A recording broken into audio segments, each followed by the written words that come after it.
శుభములను మీకు తెలియజేస్తున్నాము. ఈరోజు మన యొక్క అంశము కరుణ కొరకైనటువంటి పిలుపు అనేటువంటి అంశాన్ని మనము ధ్యానిస్తున్నాము. కనికరము కరుణ కొరకైనటువంటి పిలుపు అంటే దేవుడు మానవులను పిలుస్తున్నాడు.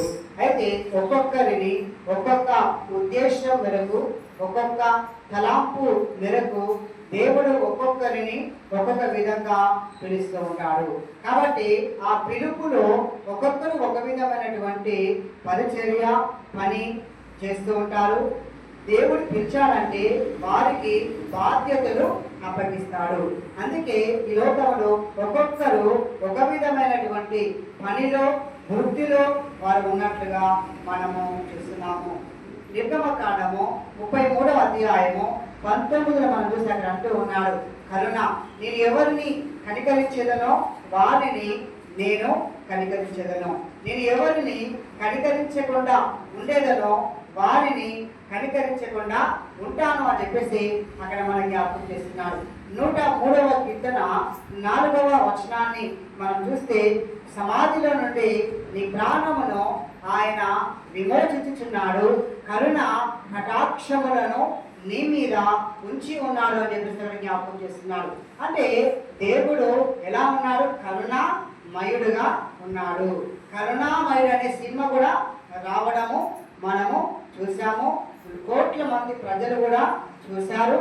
అది అనేక దేశాలలో కూడా ఆ తెలుగులో వచ్చినటువంటి సినిమా ఆ వేరే దేశాల వారి భాషల్లోకి కూడా డబ్బింగ్ చేసి ఆ కరుణామయుడైనటువంటి సినిమా ప్రజలందరికీ కూడా మరి చూపించినట్లుగా మనం చూస్తున్నాం. కనుక యేసయ్య కరుణామయుడుగా మనకు చూపిస్తూ మనం చూసి ఉన్నాం. అలాగే మనం చూస్తే 51వ కీర్తన 1వ వచనాన్ని మనం చూస్తే అక్కడ అంటూ ఉన్నాడు.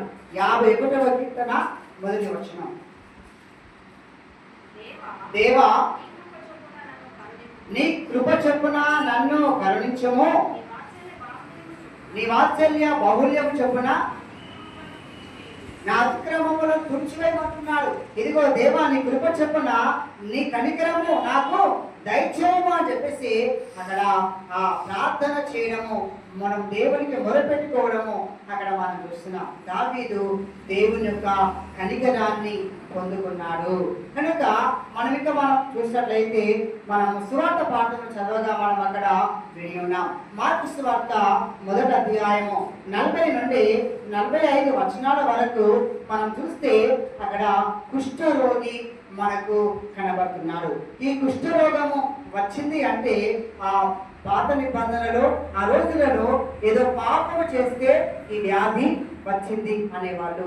దేవుని యొక్క శాపము అతని మీద ఉంది అని చెప్పేసి అనుకున్నటువంటి వాళ్ళు. ఈ కుష్ఠవ్యాధి వచ్చింది అంటే ఎలా తెలవాలి అంటే మనము లేవియకాండము 13వ అధ్యాయంలో చూస్తే 1-2 వచనాలలో కుష్ఠవ్యాధి వచ్చిన వారు యాజకుల యొద్దకు వెళ్ళాలి, యాజకులు వారిని పరీక్షిస్తారు. ఈ కుష్ఠవ్యాధి అనేది కొంచెముతో ప్రారంభమవుతుంది. కొంచెం చిన్నగా మచ్చతో అది ప్రారంభమై అది పెరుగుతుంది. పాపము కూడా అంతే. పాపము కొంచెముతో ప్రారంభము అవుతుంది. ఆ పాపాన్ని మనం కవర్ చేసుకోవడానికి 10 పాపాలు చేయాల్సి వస్తుంది. ఆ పాపము పెరుగుతుంది. అందుకే ఇక్కడ కుష్ఠవ్యాధి కూడా వచ్చినటువంటి వ్యాధి అదొక అంటూ వ్యాధి.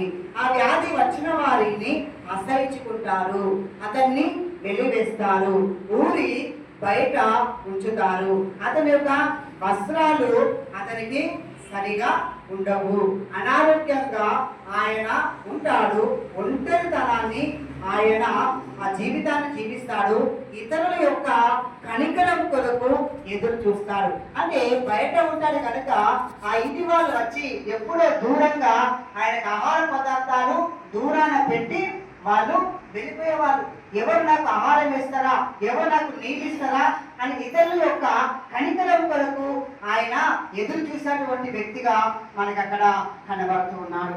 అలా ఆ యొక్క కుష్ఠవ్యాధి చేత బాధపడుతున్నటువంటి ఆయన నేను అపవిత్రులను అని చెప్పేసి తన యొక్క పెదవుల మీద 2 చేతులు పెట్టుకొని వెంట్రుకలు విరబోసుకొని తన ఊరందరికీ కనబడే విధంగా వెళ్ళాలి. ఒకవేళ ఏదైనా అవసరం ఉండి షాప్ వచ్చినా, ఏదైనా అవసరం ఉండి ఊళ్ళో వచ్చినా అర్చుకుంటూ రావాలి. వస్తే అప్పుడు అక్కడ దగ్గరలో వాళ్ళందరూ కూడా దూరంగా వెళ్ళిపోతారు. ఎందుకంటే అదొక అంటువ్యాధి కనుక. చూడండి, ఆ యొక్క తిప్పులు పడ్డా కూడా ఆ యొక్క అంటువ్యాధి కనుక ప్రజలందరూ భయపడేటువంటి వారు. కానీ ఈ రోజుల్లో అలాంటి భయము లేదు. చర్మ వ్యాధులకు సంబంధించినటువంటి మరి అన్ని కూడా టాబ్లెట్స్, ఆ యొక్క వైద్య చికిత్స అందుబాటులో ఈ రోజుల్లో ఉండడము మనము చూస్తూ ఉన్నాం. చూడండి, ఆ యొక్క కుష్ఠ వ్యాధి ఈ రోజులో COVID-19 మనము చూసినాం. కరోనా సమయంలో కూడా ఎంతమంది కరోనా వచ్చిన సమయంలో వారి ఇంటి వారు కూడా వారు దగ్గరికి వచ్చేటువంటి వారు కాదు, ముట్టుకునే అటువంటి వారు కాదు, సేవలు అందించేటువంటి వారు కాదు. ఒంటరిగా ఒక రూములోనే సపరేట్ రూములో వచ్చి అన్ని సపరేట్ వారికి అందించేటువంటి ఆస్కారము ఆ COVID-19 కరోనా సమయంలో కూడా జరగడము మనము చూస్తున్నాం.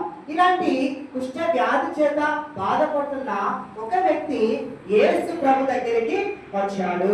యేసు ప్రభు గురించి ఆయన తెలుసుకున్నాడు. రోగులను స్వస్థపరుస్తున్నాడు, దయ్యాలను వెళ్ళగొడుతున్నాడు, అనేక మందికి స్వస్థత కలగజేస్తున్నాడు అని